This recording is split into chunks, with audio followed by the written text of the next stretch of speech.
सनातन धर्म में ऐसी देवियां भी हैं जिनके बारे में बहुत कम लोग जानते हैं और उनका स्वरूप इतना रहस्यमयी है कि पहली बार सुनकर लोग हैरान हो जाते हैं। एक देवी जिनकी पूजा में बचा हुआ भोजन चढ़ाया जाता है और एक ऐसी देवी भी हैं जिन्होंने अपनी तलवार से अपना ही सिर काट दिया और फिर भी जीवित रह गई। ये कोई साधारण कथाएं नहीं हैं बल्कि तंत्र और शक्ति साधना के गहरे रहस्य हैं।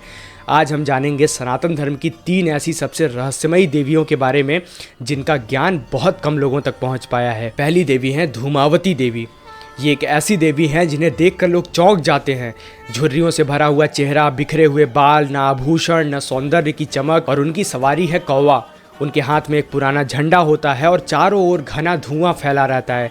सनातन धर्म में उन्हें कहा जाता है धूमावती देवी। 10 महाविद्याओं में एक और शायद सबसे रहस्यमयी देवी। तांत्रिक कथाओं के अनुसार एक बार माता पार्वती को तीव्र भूख लगी और जब भगवान शिव ने प्रतीक्षा करने को कहा तो माता पार्वती क्रोध और भूख में स्वयं शिव जी को ही निगल लिया और उसी क्षण चारों ओर धुआं फैल गया और उस धुएं से एक नया स्वरूप प्रकट हुआ, माता धूमावती का। कुछ समय बाद भगवान शिव भी उस धुएं से प्रकट हुए और माता पार्वती का यह स्वरूप धूमावती देवी के नाम से जाना गया। तंत्र के अनुसार धूमावती विनाश की देवी नहीं बल्कि शून्यता की देवी है। उनका वृद्ध स्वरूप ये बताता है कि समय के सामने सब कुछ समाप्त हो जाता है। उनका वाहन कौवा मृत्यु और परिवर्तन का प्रतीक है और उनके चारों ओर का धुआं इस सत्य का संकेत है कि सृष्टि का अंतिम रूप शून्य ही है। इसलिए उनकी साधना अत्यंत गुप्त मानी जाती है और कहा जाता है कि उनकी साधना वही साधक कर सकता है जो भय, मोह, अहंकार से मुक्त हो चुका हो। अब आप ये मत समझिएगा कि धूमावती देवी कैसे भगवान शिव को निगल गई, ऐसा कहानी में कैसे हो सकता है। तो इन सब कहानियों का एक प्रारूप होता है, एक मतलब होता है, एक सिंबल होता है, एक प्रतीक होता है जो हमें कुछ न कुछ दर्शाता है। ये कहानियाँ हमें कोई न कोई संकेत देती हैं। ये हमसे ही जुड़ी हुई होती हैं, हमारे ही शरीर, हमारी ही ऊर्जा से जुड़ी हुई होती हैं। ये घटना किस प्रकार हुई ये ना आप जान सकते हैं और ना हम जान सकते हैं क्योंकि हम उतने योग्य ही नहीं हैं कि इन कहानियों को समझ सकें। लेकिन हम इन कहानियों के प्रारूप को समझ सकते हैं कि ये कहानियां दर्शाना क्या चाहती हैं, ये किस बात का प्रतीक है। दूसरा है मातंगी देवी। एक ऐसी देवी जिनकी पूजा करने के लिए भक्त उन्हें बचा हुआ भोजन चढ़ाते हैं, वही भोजन जिसे सामान्य परंपराओं में अशुद्ध माना जाता है। लेकिन तंत्र में कहा जाता है कि ये देवी गुप्त ज्ञान, वाणी की शक्ति और मन को प्रभावित करने की क्षमता देती हैं। सनातन धर्म में उन्हें कहा जाता है मातंगी देवी। 10 महाविद्याओं में से एक और निषिद्ध ज्ञान की देवी। तांत्रिक परंपराओं में उन्हें सरस्वती का तांत्रिक रूप भी माना जाता है। एक कथा के अनुसार भगवान शिव और माता पार्वती एक यज्ञ में शामिल हुए और यज्ञ के बाद जो भोजन बच गया उसी उच्छिष्ट से एक अद्भुत शक्ति प्रकट हुई, मातंगी देवी। दूसरी कथा कहती है कि वो एक चांडाल कन्या के रूप में प्रकट हुई और यह दिखाया कि ज्ञान और शक्ति किसी जाति या सामाजिक नियम से सीमित नहीं होता है। तंत्र के अनुसार मातंगी उन शक्तियों की देवी हैं जो समाज के नियमों से परे है।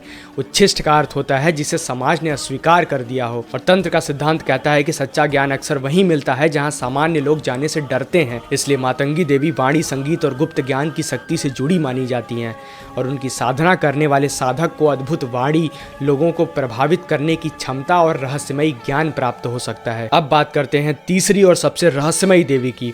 अब बात करते हैं उस देवी की जिनका स्वरूप सबसे रहस्यमयी और विचित्र माना गया है। एक ऐसी देवी जिन्होंने अपनी ही तलवार से अपना सिर काट दिया और फिर भी वो जीवित रही। उनके शरीर से रक्त की 3 धाराएं बहने लगी जिनमें से 2 धाराएं उनकी सहेलियां डाकिनी और वर्णिनी ने पिया और तीसरी धारा स्वयं देवी का कटा हुआ सिर स्वयं पीने लगा। सनातन धर्म में उन्हें कहा जाता है छिन्नमस्ता देवी। 10 महाविद्याओं में से एक। तांत्रिक ग्रंथों के अनुसार एक दिन माता पार्वती अपनी सहेलियों के साथ नदी में स्नान करने के लिए गई थी और स्नान के बाद जब उनकी सहेलियां भूख से व्याकुल हो गई तो पार्वती जी ने अचानक से तलवार से अपना सिर काट दिया ताकि उनके शरीर से निकलने वाली रक्त से उनका भूख मिट सके। उसी क्षण उनका नया स्वरूप प्रकट हुआ, छिन्नमस्ता। लेकिन तंत्र में इस कथा का अर्थ प्रतीकात्मक माना जाता है।